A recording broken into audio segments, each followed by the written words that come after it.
विश्व हिंदू परिषद व बजरंग दल द्वारा आयोजित दहीहंडी स्पर्धेत फ्रेंड्स क्लब ठरला विजेता। फ्रेंड्स क्लब धामणगाव प्रथम, तर द्वितीय पुरस्कार वीर भगतसिंग क्लब सरकारपूर। विश्व हिंदू परिषद बजरंग दल द्वारा आयोजित श्रीकृष्ण जन्माष्टमी महोत्सव निमित्त दहीहंडी स्पर्धा बुधवार दिनांक 4 सप्टेंबर रोजी आठवडे बाजार पटांगणावर स्पर्धा घेण्यात आली होती। या कार्यक्रमाचे उद्घाटन माजी खासदार रामदास तळस यांच्या हस्ते करण्यात आले।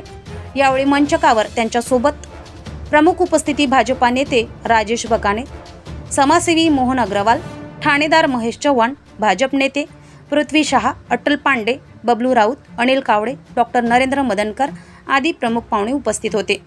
उपस्थित पाहुण्यांनी सर्व देवळी नगरवासियांना श्रीकृष्ण जन्माष्टमीच्या शुभेच्छा देऊन दहीहंडी स्पर्धकांना शुभेच्छा दिल्या व आपापले मत व्यक्त केलेत। यावेळी आठवडी बाजाराच्या पटांगणावर प्रेक्षक, महिला, पुरुषांनी भरपूर गर्दी केली होती। या दहीहंडी स्पर्धेमध्ये प्रथम पुरस्कार 51,000 रुपये रोख व चषक, तर द्वितीय पुरस्कार 31,000 रुपये रोख व चषक ठेवण्यात आले होते। या अत्यंत अतितटीच्या स्पर्धेत फ्रेंड्स क्लब धामणगाव विजेता ठरलाय। याला 51,000 रुपये रोख आणि चषक देण्यात आले, तर द्वितीय पुरस्काराचे मानकरी वीर भगतसिंग क्लब सरकारपूर यांना 51,000 रुपये रोख आणि चषक देण्यात आले।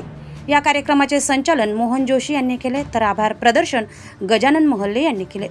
या स्पर्धेला यशस्वी करण्यासाठी दिनेश क्षीरसागर, मोहन जोशी, गोल्डी बग्गा, संजय कामडी, प्रवीण तिळरांदे, अनिल क्षीरसागर, अमोल गोळबोले, गजानन मेंडुले, शुभम कामडी, अनिकेत मरघाळे, प्रफुल्ल एडणे, मोहन चावके, आकाश फटिंग, भारत पांडे, सूरज शेलवट, अक्षय पंचभाई, विकी खंडाळे, हरीश तिळरांदे, पंकज जबडे, ऋषिकेश ढोक, युवराज चकोले, शुभम क्षीरसागर आदी लोकांनी प्रयत्न केले आहे।